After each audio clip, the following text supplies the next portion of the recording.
तो हेलो दोस्तों, कैसे हैं आप सब। आई होप आप सब बढ़िया होंगे। दोस्तों आज हम लोग इस वीडियो में देखेंगे आरआरबी एनटीपीसी एग्जाम 2026 जो कि दोस्तों आज आपका है 19 मार्च और 19 मार्च के आपका फर्स्ट शिफ्ट का पेपर समाप्त हो चुका है। तो दोस्तों हम लोग देखेंगे इस शिफ्ट में कौन कौन से क्वेश्चन पूछे गए हैं और जितने भी क्वेश्चन दोस्तों ये इस वीडियो में है ना बिल्कुल 100% रियल प्रश्न है। तो इस वीडियो को आप लोग पूरा ध्यान से और एंड तक वॉच करिएगा। दोस्तों इनसे संबंधित कुछ महत्वपूर्ण एक्स्ट्रा फैक्ट भी हम लोग डिस्कस करेंगे जो कि आपके आगामी शिफ्ट में यहाँ से क्वेश्चन देखने को मिल सकते हैं। ठीक है, तो चलिए दोस्तों पहला क्वेश्चन आपका पूछा गया था, वित्तीय वर्ष 2024 से 25 यानी कि फाइनेंशियल ईयर 2025 में प्रवासी भारतीयों एनआरआईओ द्वारा भारत में कितनी राशि भेजी गई थी, है ना। तो ये दोस्तों 135.46 बिलियन डॉलर भेजी गई थी। इस क्वेश्चन का राइट आंसर आपका ऑप्शन नंबर ए हो जाएगा। दोस्तों अगला क्वेश्चन आपका पूछा गया था, है ना। दोस्तों ये पिछले वर्ष की तुलना में लगभग 14% की वृद्धि पाई गई थी। ये भी दोस्तों आपको ध्यान रखना है। अगला क्वेश्चन दोस्तों आपसे पूछा गया था, प्राचीन समुद्री परंपरा को पुनर्जीवित करने के लिए निर्मित 1500 साल पुरानी सिलाई तकनीक शिप जहाज का नाम क्या है ना। तो ये दोस्तों आपका आईएनएसवी कौंडिन्य, है ना। आईएनएसवी कौंडिन्य इसका नाम है। इसका राइट आंसर आपका ऑप्शन नंबर बी हो जाएगा। दोस्तों अगला क्वेश्चन आपसे पूछा गया था, भारतीय संविधान की प्रस्तावना में वर्णित संप्रभु शब्द का सही अर्थ क्या है। तो दोस्तों ये आपका a country that is free to conduct its own internal and expert, है ना। तो इसका राइट आंसर हिंदी में क्या हो जाएगा, एक देश जो अपने आंतरिक और बाहरी मामलों को संचारित करने के लिए स्वतंत्र है ना, स्वतंत्र है। इसका राइट आंसर आपका ऑप्शन नंबर क्या हो जाएगा, सॉरी दोस्तों, हाँ ऑप्शन नंबर आपका सी सही हो जाएगा। ठीक है ना। ये मैंने कंफ्यूज हो गया, मैंने सोचा कि ऑप्शन में सब एक ही ए पड़ा है। ठीक है, तो ये संप्रभु का मतलब यही है। ठीक है, चलिए दोस्तों अगला क्वेश्चन आपसे पूछा गया था, कुंडलकुलम परमाणु ऊर्जा संयंत्र भारत के किस राज्य में स्थित है। तो ये दोस्तों आपके तमिलनाडु में स्थित है। इस क्वेश्चन का राइट आंसर आपका ऑप्शन नंबर डी हो जाएगा, तमिलनाडु। ठीक है दोस्तों, ये भारत का सबसे बड़ा परमाणु केंद्र है और ये सहयोगी देश दोस्तों रूस था ना। इसे बनाने में दोस्तों सहयोगी देश ये रूस था। तो ये भी आपको ध्यान में रखना है। हो सकता है अगले शिफ्ट में देखने को मिल जाए कि ये परमाणु संयंत्र बनाने में सहयोगी देश निम्नलिखित में से कौन थे। ठीक है, तो ये रूस है, आपको ध्यान में रखना है। अगला दोस्तों क्वेश्चन आपसे पूछा गया था, भगवान बुद्ध के संवादों और उपदेशों का संग्रह किस पिटक में मिलता है। तो दोस्तों ये आपका सूत पिटक में मिलता है। इसका राइट आंसर आपका ऑप्शन नंबर क्या हो जाएगा, ऑप्शन नंबर आपका ए हो जाएगा, सूत पिटक। ठीक है, तो इसका राइट आंसर आपका ऑप्शन नंबर ए हो जाएगा।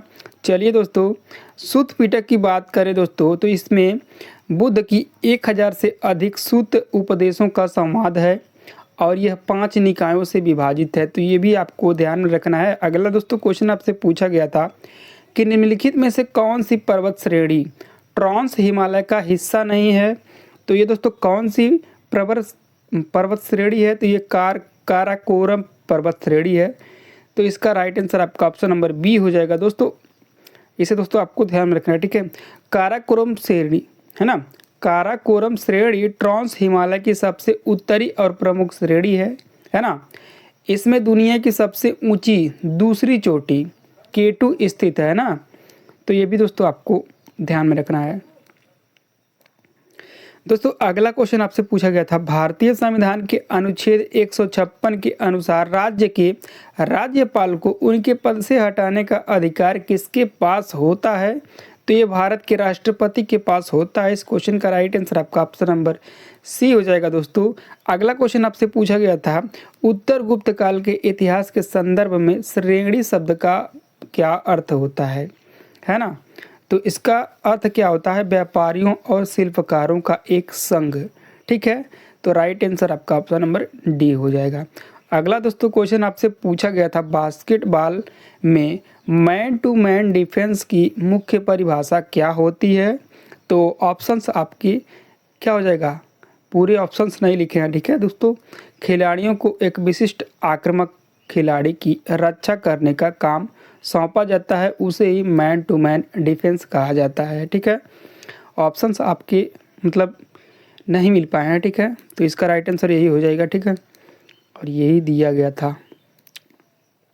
अगला दोस्तों क्वेश्चन आपसे पूछा गया था 1998 में कर्नाटक संगीत में उनके योगदान के लिए भारत रत्न से सम्मानित होने वाली पहली संगीतकार कौन थी, है ना। तो ये MS सुब्बलक्ष्मी जी हैं, है ना। तो इसका राइट आंसर आपका ऑप्शन नंबर क्या हो जाएगा, बी हो जाएगा, ठीक है। 1998 में इन्हें दोस्तों भारत रत्न प्राप्त हुआ था और ये पहली संगीत में पाने वाली महिला थी। अगला दोस्तों क्वेश्चन आपसे पूछा गया था भारत में विल्ड वाटर, है ना, ब्लू वाटर सॉरी भारत में ब्लू वाटर पॉलिसी जो नीला जल नीति किस पुर्तगाली गवर्नर ने शुरू किया था। तो पुर्तगाली कौन सा था दोस्तों, फ्रांसिस्को डी अल्मेडा था। तो इसका राइट आंसर आपका ऑप्शन नंबर सी हो जाएगा दोस्तों। अगला क्वेश्चन आपसे पूछा गया था रिंग ऑफ फायर कहाँ स्थित है। तो ये रिंग ऑफ फायर कहाँ स्थित है दोस्तों, ये प्रशांत महासागर में स्थित है, जो कि महासागरों में दोस्तों सबसे बड़ा महासागर प्रशांत महासागर ही है, ठीक है।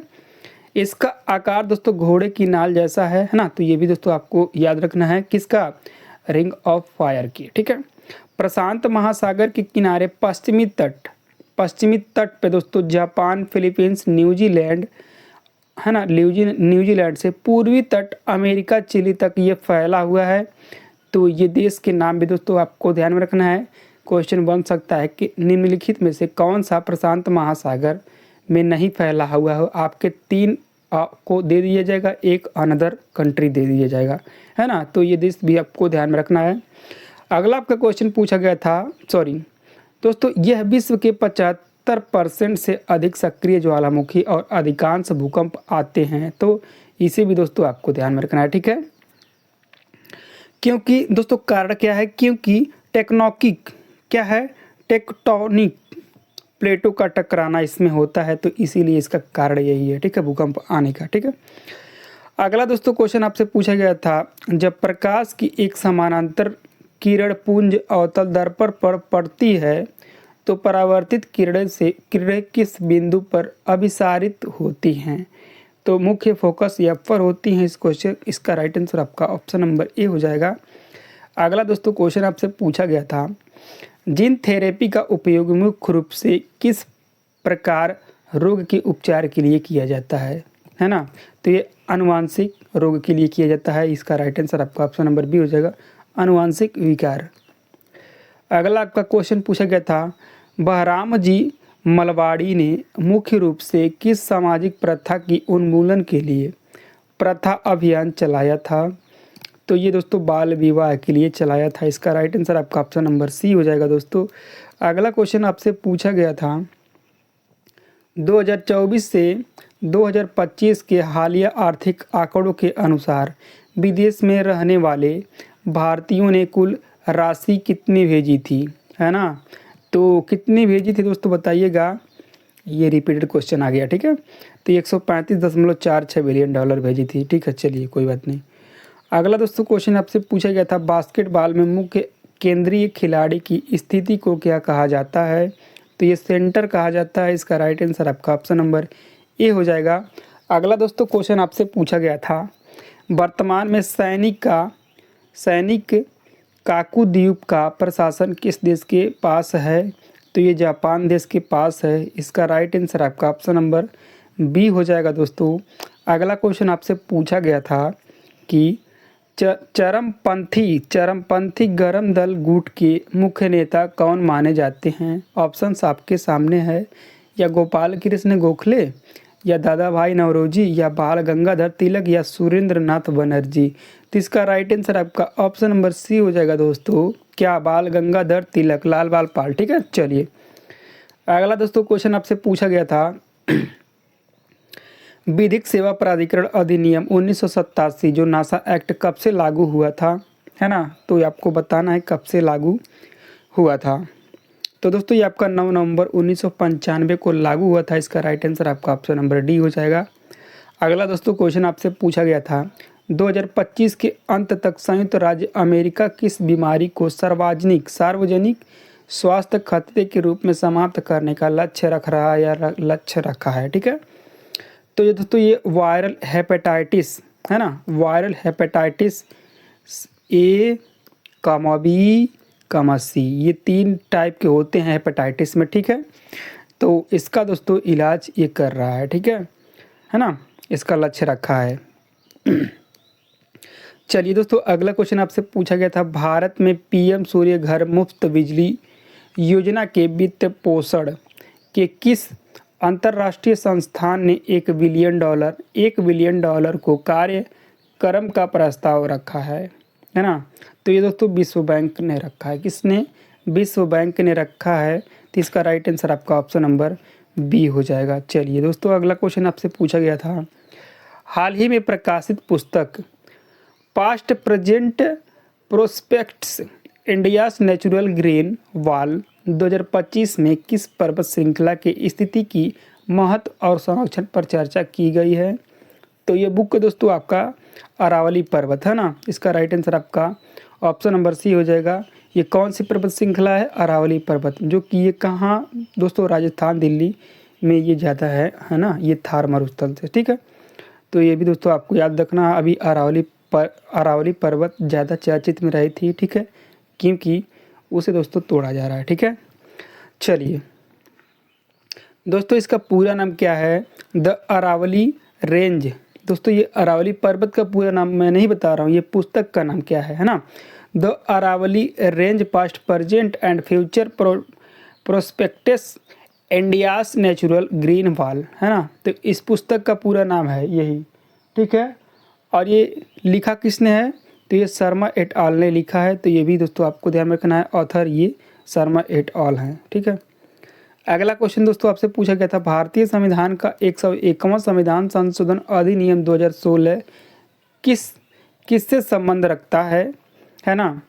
तो दोस्तों ये आपका वस्तु एवं सेवा कर यानी कि गुड्स एंड सर्विस टैक्स, है ना। तो दोस्तों इसे दोस्तों आपको ध्यान रखना है। इसका राइट आंसर आपका ऑप्शन नंबर डी हो जाएगा। संविधान संशोधन का क्वेश्चन बहुत ही देखने को मिल रहा है, ठीक है। अगला दोस्तों क्वेश्चन आपसे पूछा गया था, भारतीय संविधान में मौलिक कर्तव्यों को किस संविधान संशोधन द्वारा जोड़ा गया था? तो ये दोस्तों किसके संविधान संशोधन के द्वारा जोड़ा गया था? 42वें संविधान संशोधन, जो कि 1976 में हुआ था, और इसे दोस्तों लघु संविधान या मिनी संविधान भी कहा जाता है। दोस्तों संविधान से क्वेश्चन आपसे, संविधान संशोधन से क्वेश्चन आपके हर एक शिफ्टों में देखने को मिल रहे हैं। और अगर जो आप लोगों ने मेरा वीडियो देखते हुए आ रहे होंगे, तो दोस्तों हर एक शिफ्ट में दोस्तों है पूरे के पूरे संविधान संशोधन जितने भी महत्वपूर्ण है सभी को मैं डिस्कस कर रहा हूं, और वही क्वेश्चन अगले शिफ्ट में आपको देखने को मिल रहे हैं, ठीक है। तो एक बार फिर हम लोग देख लेते हैं, छोटा सा टॉपिक है क्योंकि हर एक शिफ्टों में दोस्तों आ रहा है, तो एक नज़र में हम लोग देखेंगे, ज़्यादा समय आपका नहीं लेंगे, ठीक है। अगर जो आपको नहीं देखना है तो थोड़ा वीडियो स्किप कर दीजिएगा, उसके बाद देख लीजिएगा, ठीक है। चलिए दोस्तों, हम लोग थोड़ा एक नज़र में देख लेते हैं, ठीक है। चलिए दोस्तों, संविधान संशोधन का वर्णन अनुच्छेद 368 में किया गया है और भाग 20 में वर्णित है। संविधान संशोधन का वर्णन दक्षिण अफ्रीका के संविधान से लिया गया है। मूल संविधान में 8 अनुसूची थी, बाद में 4 और संविधान संशोधन के माध्यम से जोड़ी गई थी, ठीक है। चलिए दोस्तों, अनुसूची में इसलिए बता रहा हूँ क्योंकि पहला संविधान संशोधन 1951 में है, अनुसूची में ही की गई थी, इसलिए दोस्तों अनुसूची बताना लाजमी है, ठीक है। तो पहला संविधान संशोधन जो कि 9वीं अनुसूची जोड़ी गई थी और ये 1951 में हुई थी, ये इसका विषय दोस्तों भूमि सुधार से संबंधित था, ठीक है। उसके बाद दोस्तों 10वीं अनुसूची जोड़ी गई जो कि 1985 में, ये 52वां संविधान संशोधन था और ये इसका विषय दल बदल पर अंकुश लगाना था। ये भी क्वेश्चन आपसे पूछा गया था, ठीक है। उसके बाद दोस्तों 11वीं अनुसूची जोड़ी गई और ये दोस्तों पंचायती राज व्यवस्था इसका विषय था, और कब जोड़ी गई? तो उसी साल में जोड़ी गई, है ना। तो 1992 से 93 में जोड़ी गई, है ना। ये 73वां संविधान संशोधन था, ठीक है। अगला दोस्तों आपका उसी साल में एक 74वां संविधान संशोधन हुआ था, कब? 1992 से 93 में ही, और ये दोस्तों इसमें 12वीं अनुसूची जोड़ी गई थी और इसका विषय नगर पालिका था, ठीक है। तो इसे दोस्तों आपको एक बार ध्यान से रट लेना है क्योंकि यहाँ से क्वेश्चन हर एक शिफ्टों में देखने को मिल रहा है, ठीक है। 7वां संविधान संशोधन 1956 में हुआ था और ये भाषाई आधार पर राज्यों का पुनर्गठन, ठीक है। राज्यों के 4 वर्गों की समाप्ति की गई थी, भाग क, भाग ख, भाग ग और भाग घ की कह गई थी, और इनकी स्थान पर दोस्तों 14 राज्यों एवं 6 केंद्र शासित प्रदेशों को स्वीकृति दे दी गई थी, ठीक है। वहीं दोस्तों 10वां संविधान संशोधन की बात करें तो दोस्तों 1961 में हुआ था। दादर नगर हवेली को भारत में शामिल करके केंद्र शासित प्रदेश का दर्जा दे दिया गया था, है ना। कब किया गया था? तो 1961। इसमें 10वां संविधान संशोधन तो पहला कब हुआ था? 1951 में। 10 और जोड़ेंगे तो क्या हो जाएगा? 1961 हो जाएगा। इसे दोस्तों आपको ध्यान रखना है। और 10 जोड़ेंगे तो दोस्तों 10वां संविधान संशोधन भी हो जाएगा, ठीक है। तो ऐसे भी दोस्तों आपको याद रखना है, ठीक है। चलिए, वहीं दोस्तों उसके 1 साल बाद, लेकिन 11वां संविधान संशोधन नहीं हुआ था। उसके 1 साल बाद, है ना, 1961 में हुआ था। उसके 1 साल बाद 62 में हुआ, जो कि ये 12वां संविधान संशोधन था। और ये गोवा, दमन एवं दीव को भारत के केंद्र शासित प्रदेशों के रूप में शामिल कर लिया गया था। उसके बाद दोस्तों 1962 में ही 13वां संविधान संशोधन हुआ था। और ये नागालैंड को विशेष प्रावधान अपनाकर राज्य का दर्जा दे दिया गया था 1962 में ही, है ना। और उसके बाद दोस्तों 1 साल बाद 1963 में दोस्तों 14वां संविधान संशोधन आया था। और इसमें दोस्तों पुदुचेरी को केंद्र शासित प्रदेश के रूप में शामिल कर लिया गया था। तो ऐसे दोस्तों आपको याद करेंगे, आसानी से याद भी हो जाएगा एक रिलेट करके, ठीक है ना। 10वां 11वां को छोड़कर 12वां, 13वां, 14वां, यानी 61, 62, 62, 63, ऐसे दोस्तों आपको याद हो जाएगा, ठीक है।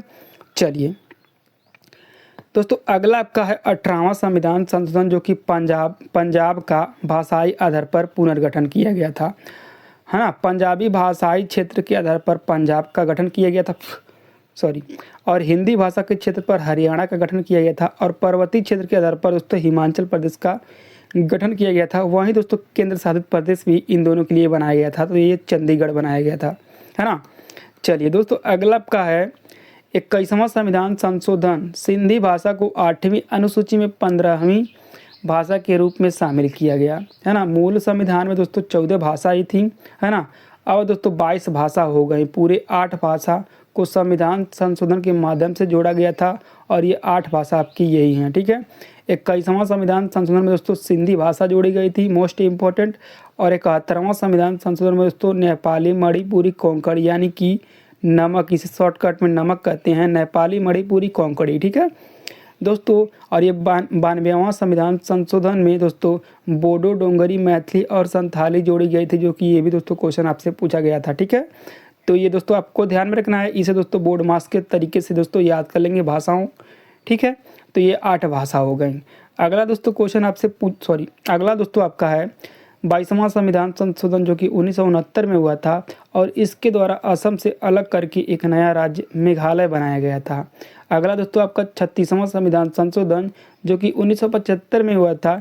इसके अंतर्गत सिक्किम को भारत का 22वां राज्य बनाया गया था। मोस्ट इम्पोर्टेंट है, ठीक है। इसे आपको ध्यान रखना है। भारत का 22वां राज्य कब बनाया गया था, किस संविधान संशोधन के माध्यम से बनाया गया है, ठीक है। अगला आपका 56वां संविधान संशोधन, जो कि 1987 में हुआ था। और इसके अंतर्गत गोवा को एक राज्य का दर्जा दे दिया गया था तथा दमन एवं दीव को केंद्र शासित प्रदेश ही रहने दिया था, ठीक है। तो ये 56 तक दोस्तों आपको ध्यान रखना है। अगला दोस्तों आपका आता है 42वां संविधान संशोधन, जो कि 1976 में हुआ था। और इसके अंतर्गत इसके द्वारा संविधान में व्यापक परिवर्तन लाए गए। इसीलिए दोस्तों इसे लघु संविधान या मिनी संविधान के रूप में भी जाना जाता है। मोस्ट इम्पोर्टेंट फैक्ट है। और संविधान के प्रस्तावना में 3 शब्द जोड़े गए थे, है ना। समाजवाद, ये धर्मनिरपेक्ष, ठीक है, धर्मनिरपेक्ष, एकता और अखंडता, ठीक है। ये 3 शब्द जोड़े गए थे, है ना। इसके अंतर्गत 10 मौलिक कर्तव्यों को भी इसी में शामिल किया गया था, जिनका वर्णन संविधान के भाग 4A में ए के अनुच्छेद 51A में वर्णित है, जिसे मौलिक कर्तव्य कहा जाता है। मौलिक कर्तव्य आपका रूस के संविधान से लिया गया है, ठीक है। अगला दोस्तों आपका है 44वां संविधान संशोधन, जो कि इसके 2 साल बाद हुआ था। 42वां दोस्तों 1976 में हुआ था। 1976 में हुआ था दोस्तों। 2 साल, 2 इसमें बढ़ाएंगे, 2 इसमें बढ़ाएंगे दोस्तों, 2 इसमें बढ़ाएंगे तो 78 हो जाएगा। और 2 इसमें बढ़ाएंगे तो 44वां हो जाएगा, ठीक है। तो ऐसे दोस्तों याद हो जाएगा, ये दोनों कन्फ्यूजन कभी नहीं क्रिएट होगा, ठीक है। तो ये इसमें दोस्तों संपत्ति के अधिकारों को मौलिक अधिकार से हटाकर कानूनी या विधिक अधिकार बना दिया गया था। 44वें संविधान संशोधन से पहले यह अनुच्छेद 31 के अंतर्गत आते थे, एक मौलिक अधिकार था। लेकिन अब यह इस संशोधन के बाद अधिकारों को अनुच्छेद 300A में रखा गया है। 300A में एक विधिक या कानूनी के अधिकार के रूप में भी रखा गया है। ठीक है, अगला दोस्तों क्वेश्चन अगला आपका है 61वां संविधान संशोधन जो कि 1989 में हुआ था, है ना। इसमें मतदान की आयु को 21 वर्ष से घटाकर 18 वर्ष कर दी गई है। ये मोस्ट इम्पोर्टेंट है, इसे दोस्तों आपको ध्यान रखना है। और 86वां संविधान संशोधन 2002 में हुआ था और इसे अनुच्छेद 21A के तहत प्रारंभिक शिक्षा को मौलिक अधिकार बनाया गया है। ये भी क्वेश्चन आपसे पूछा गया था इसी में दोस्तों आरआरबी के ही पेपर में। ठीक है, इसमें दोस्तों 11वां मौलिक कर्तव्य भी जोड़ा गया था। ठीक है, पहले दोस्तों 10 ही मौलिक कर्तव्य थे ना, इसमें दोस्तों 11वां मौलिक कर्तव्य जोड़ा गया था 86वें संविधान संशोधन में। ठीक है, तो ये भी दोस्तों आपको ध्यान रखना है। अगला दोस्तों आपका है 100वां संविधान संशोधन जो कि 2015 में हुआ था।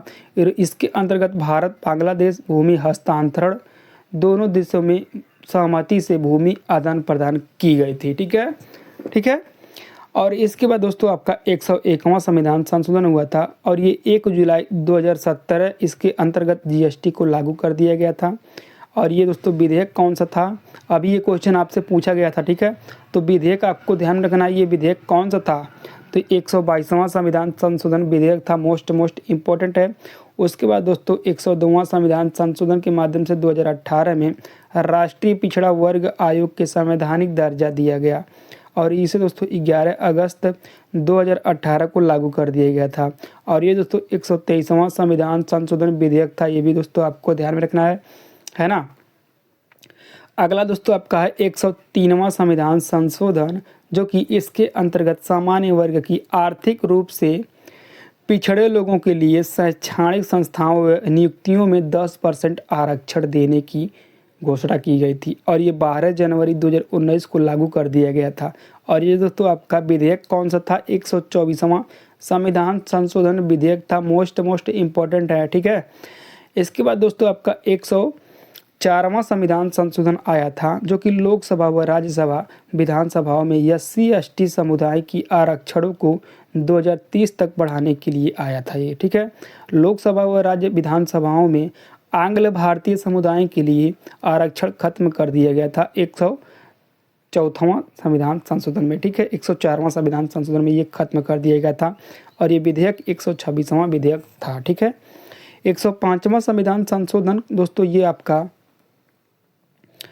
इसमें दोस्तों राज्यों को OBC सूची बनाने का अधिकार दे दिया गया था और ये 127वां संविधान संशोधन विधेयक था। राष्ट्रपति रामनाथ कोविंद ने 18 अगस्त 2021 को 105वें संविधान संशोधन अधिनियम 2021 को अपना स्वीकृति यानी कि मंजूरी दे दी थी। तो ये संविधान संशोधन से दोस्तों ये कुछ महत्वपूर्ण हैं और इन्हीं में से दोस्तों क्वेश्चन आपको देखने को मिलेंगे। ठीक है, चाहे आप किसी भी एग्जाम की तैयारी कर रहे हैं तो इसे दोस्तों आपको देख के ध्यान से दिमाग में रख लेना है। ठीक है, चलिए दोस्तों हम लोग अपने क्वेश्चन की तरफ बढ़ते हैं। चलिए दोस्तों अगला क्वेश्चन आपसे पूछा गया था, पंडित जवाहरलाल नेहरू ने किस आधुनिक भारत के मंदिर की संज्ञा दी थी, है ना। पंडित जवाहरलाल नेहरू ने किस आधुनिक भारत के मंदिर की संज्ञा दी थी, तो ये दोस्तों बहुउद्देशीय बांध है दोस्तों, ये बंद नहीं है, बहुउद्देशीय बांध और परियोजनाएं को पंडित जवाहरलाल नेहरू ने मंदिर की संज्ञा दी थी, है ना। अगला क्वेश्चन आपसे पूछा गया था, प्रयाग प्रशस्ति इलाहाबाद स्तंभ शिलालेख का संबंध किस शासक से है, तो ये दोस्तों किस शासक से है, समुद्रगुप्त से है। इसका राइट आंसर आपका ऑप्शन नंबर सी हो जाएगा। और समुद्रगुप्त को दोस्तों भारत का नेपोलियन कहा जाता है, इसे दोस्तों आपको ध्यान में रखना है ना। इसे हिरोसेन द्वारा रचित किया गया था, है ना, हरिसेन द्वारा। ठीक है, इसे हरिसेन द्वारा रचित किया गया था, ये भी आपको ध्यान में रखना है। यह गुप्त वंश के इतिहास का एक महत्वपूर्ण स्रोत है, मोस्ट इम्पोर्टेंट। इसमें दोस्तों समुद्रगुप्त की विजय अभियानों का वर्णन किया गया है ना। अगला दोस्तों क्वेश्चन आपसे पूछा गया था, कंप्यूटर हार्डवेयर यानी कि CPU माउस प्रिंटर को उनकी विशिष्ट कार्य को करने के लिए कौन सा सॉफ्टवेयर निर्देशित करता है, तो वो सॉफ्टवेयर कौन सा है दोस्तों, तो दोस्तों ऑपरेटिंग सिस्टम और डिवाइस ड्राइवर, हाँ इसका राइट आंसर आपका ऑप्शन नंबर डी हो जाएगा, ऑपरेटिंग सिस्टम और डिवाइस ड्राइवर, है ना। 1991 में अगला क्वेश्चन आपका है, 1991 में प्रमुख विदेशी मुद्राएं की मुकाबला भारतीय मुद्राएं कितना प्रतिशत अमूल्य किया गया था? तो ये 18 से 20% इसका राइट आंसर हो जाएगा। अगला क्वेश्चन दोस्तों आपसे पूछा गया था, निम्नलिखित में से कौन सी एक उत्कृष्ट गैस नहीं है? तो ये दोस्तों ऑक्सीजन नहीं है, ठीक है। दोस्तों उत्कृष्ट गैस कौन कौन सी हैं? ये helium, neon, argon, krypton, xenon, radon, है ना। ये सभी रासायनिक रूप से अक्रिय होती हैं और यह 18 समूह के तत्व हैं ये सभी, ठीक है। ऑक्सीजन की बात करें दोस्तों ये 16 समूह का तत्व है, ये सदस्य है और यह बहुत अधिक अभिक्रियाशील है, इसीलिए यह उत्कृष्ट गैस नहीं है, ठीक है। चलिए तो दोस्तों ये थे आपके 19 मार्च के फर्स्ट शिफ्ट में क्वेश्चन पूछे गए जो कि हम लोग डिस्कस कर लिए हैं।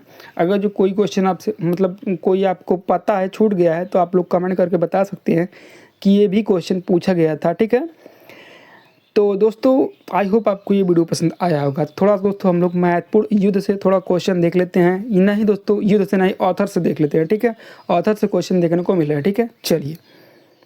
चलिए दोस्तों हम लोग थोड़ा देख लेते हैं एक नज़र में, ज़्यादा समय नहीं लेंगे आपका। रामायण के लेखक दोस्तों वाल्मीकि जी हैं, महाभारत के लेखक वेद व्यास हैं, अष्टध्यायी के लेखक पाणिनि हैं और कथासरित सागर के लेखक कौन है? कथासरित सागर के लेखक सोमदेव हैं, रावणवध के लेखक भट्टी हैं, हाँ 10 कुमार चरित के लेखक कौन हैं? ये आपके दंडी हैं, ठीक है। अगला दोस्तों आपका है अर्थशास्त्र के लेखक चाणक्य हैं, सभी को पता होगा। कादम्बरी के लेखक बाणभट्ट हैं, है ना। महाभाष्य के लेखक पतंजलि हैं, हर्षचरित के लेखक बाणभट्ट हैं, बुद्धचरित के लेखक अश्वघोष हैं, राजतरंगिणी के लेखक कलहण है, ये क्वेश्चन आपका पूछा गया था। सौंदरानंद के लेखक दोस्तों अश्वघोष हैं, गीत गोविंद के लेखक जयदेव हैं, है ना। अगला आपका है मेघदूत के लेखक कालिदास हैं, पृथ्वीराज विजय के लेखक जयांक हैं, है ना। अभिज्ञान शकुंतलम के लेखक कालिदास हैं, मृच्छकटिकम के लेखक शूद्रक हैं, है ना। कुमार संभव के लेखक कालिदास हैं, हर्ष नाटक के लेखक हर्षवर्धन हैं, रघुवंश के लेखक कालिदास हैं, नाट्यशास्त्र के लेखक भरत मुनि हैं, पंचतंत्र के लेखक विष्णु शर्मा हैं। तो ये सभी मोस्ट इंपॉर्टेंट बुकें हैं, इसे दोस्तों आपको ध्यान रखना है, ठीक है। तो आई होप आपको ये वीडियो पसंद आया होगा। मिलते हैं दोस्तों नेक्स्ट वीडियो में, तब तक के लिए जय हिंद जय भारत।